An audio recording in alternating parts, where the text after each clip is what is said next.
Mantan Wakapolri Komjen Purnawirawan Ugroseno penuhi panggilan klarifikasi Korps Pemberantasan Tindak Pidana Korupsi Polri. Klarifikasi terkait penyelidikan dugaan korupsi pengadaan hibah lahan sekolah polisi wanita periode 2010-2014. Ya, ini adalah Ugroseno yang tiba di Mabes Polri pukul 9 pagi tadi. Dirinya datang untuk menjelaskan yang ia ketahui. Ia mempertanyakan dasar hukum penyelidikan kebijakan yang sudah lewat lebih dari 15 tahun lamanya. Nama Ugroseno dikait-kaitkan dalam kasus ini lantaran menjabat sebagai Kepala Lembaga Pendidikan dan Pelatihan Polri saat proses hibah dan pengadaan lahan berlangsung 2011. Ugroseno menegaskan dirinya hanya melanjutkan kebijakan yang sudah ada.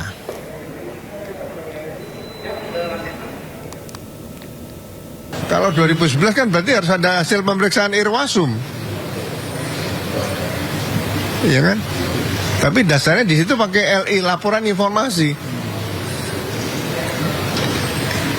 Nah, kalau dugaan tidak pidana, kalau internal Polri, ya harusnya berangkatnya dari Irwasum memeriksa biasanya gitu kan.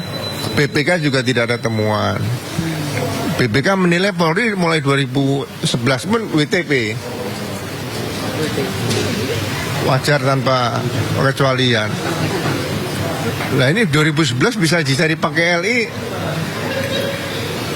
Nah kalau semua Kapolda, Kapolri, Pak Hugeng sekali dicarikan LI gimana nanti? Itu aja sih. Nah, saya karena diundang ya saya jelaskan aja. Apa aja Pak klarifikasi yang dibawa? Hah? Dokumen apa yang dibawa gitu untuk klarifikasi? Semua ada panitianya, saya nggak tahu apa-apa. Saya Kalemdik, ya kan? Panitia pengadaan pembelian tanah, Brigjen katanya sudah meninggal ya, nggak tahu nanti gimana nih. Semua itu kan ada panitianya. Apalagi itu Pak. Kita beralih ke informasi lainnya, pemirsa. Hasan Nasbi, penasihat khusus Presiden bidang komunikasi, menegaskan di negara demokrasi seperti ini semua orang bebas berpendapat. Presiden juga menerima dikritik tanpa mempersoalkannya.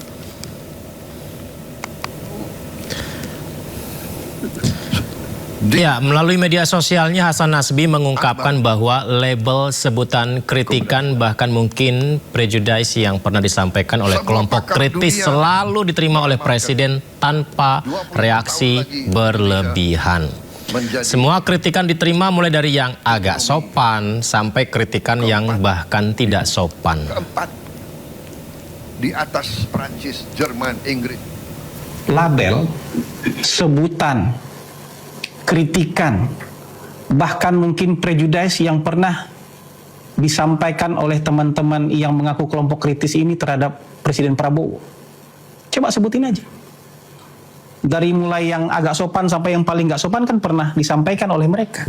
Kata-katanya terhadap Presiden Prabowo. Tapi kalau Pak Prabowo bilang londo irang langsung meradang-meradang.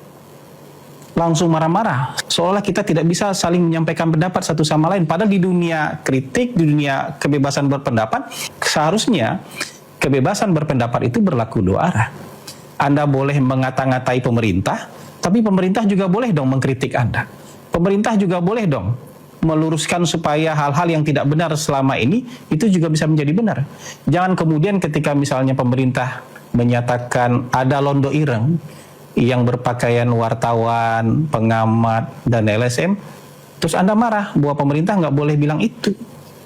Nah ini yang juga saya bilang secara mentalitas kita, yang pertama tadi, suka memaksakan jalan searah menjadi jalan dua arah, dan sebaliknya, di jalan yang harusnya dua arah, ketika berpendapat dan mengkritik kita bisa melakukannya secara dua arah, Anda hanya pengen satu arah. Gitu. Makanya pada marah-marah dan minta Presiden untuk menyampaikan permintaan maaf ketika misalnya ada sebagian orang yang dituduh sebagai londo irang. Usai 24 jam diperiksa, Bupati Pemalang Anom Widiantoro ditahan KPK. Bersama 3 tersangka lain, Bupati Pemalang diduga terkait dugaan suap proyek dan jual beli jabatan di lingkungan Pemkab Pemalang.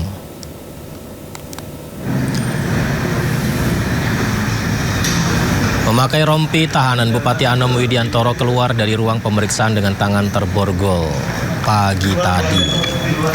Anom langsung digiring ke mobil tahanan. Anom meminta maaf kepada masyarakat Pemalang atas kasus yang menjeratnya. Namun Anom membantah melakukan jual beli jabatan.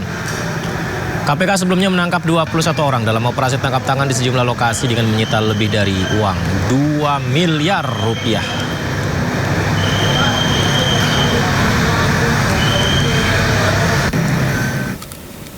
Nah, dalam kasus korupsi Bupati Pemalang, pemirsa, ada yang mengejutkan. Jadi terungkap seorang staf administrasi KPK justru menjadi salah satu tersangka pemerasan.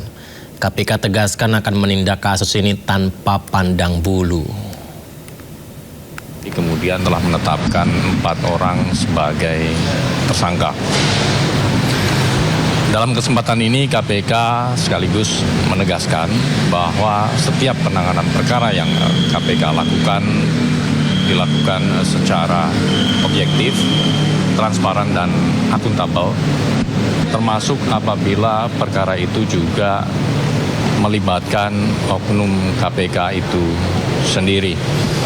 Hal ini sebagai wujud komitmen KPK untuk memastikan tegaknya tiang integritas baik pada kelembagaan KPK ataupun pada setiap insan Komisi Pemberantasan Korupsi.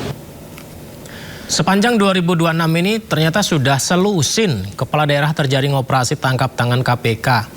Yang terbaru, Bupati Pemalang Anom Widiantoro bersama 20 orang lainnya terjaring OTT KPK. Kita minta maaf semua. Minta maaf ya.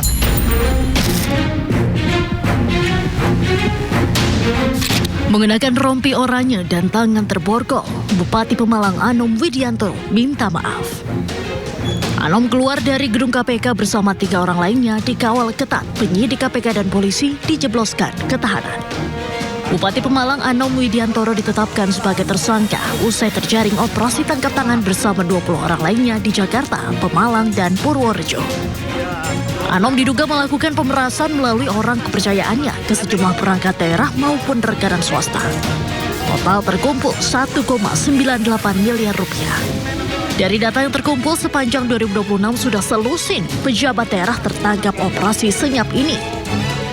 Di awal tahun, Bupati Pati Jawa Tengah Sudewo dan Wali Kota Madiun Jawa Timur terjaring OTT KPK.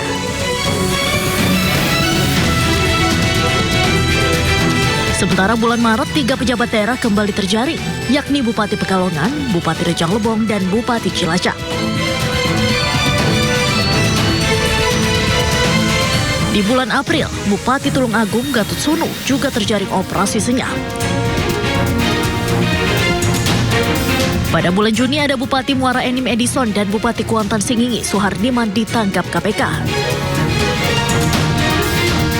Dan terakhir selama bulan Juli 3 kepala daerah terjaring, yakni Bupati Sukoharjo, Bupati Lombok Barat, serta Bupati Pemalang.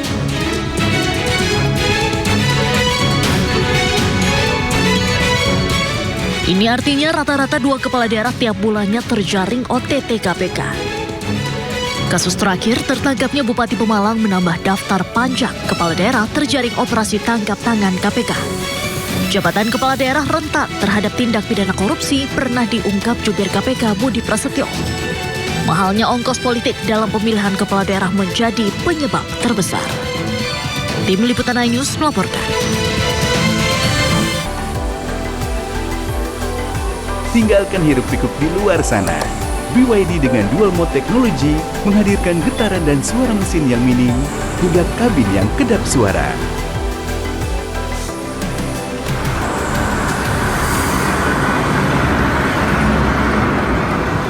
Senyapnya menenangkan, menjaga kedamaian hingga sampai di tujuan. Fearless, feel more. Sepanjang semester 1 2026, KPK menetapkan 119 terdakwa dan melakukan 12 OTT, operasi tangkap tangan. Jadi KPK menyebut capaian ini lebih meningkat dibandingkan semester 2 tahun 2025. Silakan teman-teman untuk bisa ambil gambar. Hasil KPK semester 1 2026, 119 terdakwa dan 12 OTT. Nah, ini pertanyaannya, apakah ini menjadi tolak ukur keberhasilan? Mengusung tema kokoh di tengah transisi akuntabel layani negeri, KPK menggelar konvers capaian hasil kinerja semester 1 2026 dengan 72 penyelidikan, menetapkan 119 terdakwa dan 12 OTT. Ketua KPK Setia Budianto menyebut tingginya OTT KPK di semester 1 bukan keberhasilan semata, justru menunjukkan korupsi masih menjadi masalah serius. Setuju ya, korupsi masih serius. Praktek suap, pengaturan proyek, penyalahgunaan kewenangan, jual beli jabatan masih ditemukan di berbagai sektor pelayanan publik. Lembaga anti rasuah ini memastikan aset hasil korupsi kembali ke negara agar bermanfaat bagi masyarakat, dan KPK mengklaim telah kembalikan uang hasil korupsi lebih dari 229 miliar rupiah. Telah menghimpun data capaian penyelidikan, penuntutan, dan persidangan. Sebagaimana data penyelidikan ada 72, kemudian terdakwa yang sampai ke pengadilan ada 119, kemudian perkara yang dilimpahkan ada 46 sepanjang 25 dibandingkan ini ya.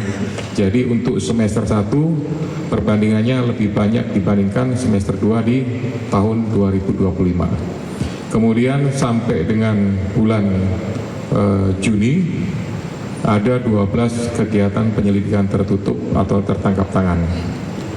Namun demikian perlu diingat bersama juga bahwa pemberantasan korupsi tidak berhenti pada putusan hakim. KPK turut memastikan hasil korupsi tersebut kembali ke negara agar bermanfaat sebesar-besarnya bagi masyarakat. KPK memastikan aset hasil korupsi kembali bermanfaat nyata bagi negara dan masyarakat melalui lelang, kemudian penetapan status penggunaan PSP, serta hibah ke instansi publik. Nah, ini sebagaimana dalam data ada beberapa yang sudah dialihkan ya totalnya atau dihibahkan, atau yang penetapan status penggunaan ke beberapa kementerian lembaga termasuk pemerintah daerah, nilainya ada 229 miliar, 81 miliar. Kemudian sejumlah aset dari perkara ini telah digunakan kembali dan dimanfaatkan oleh pemerintah.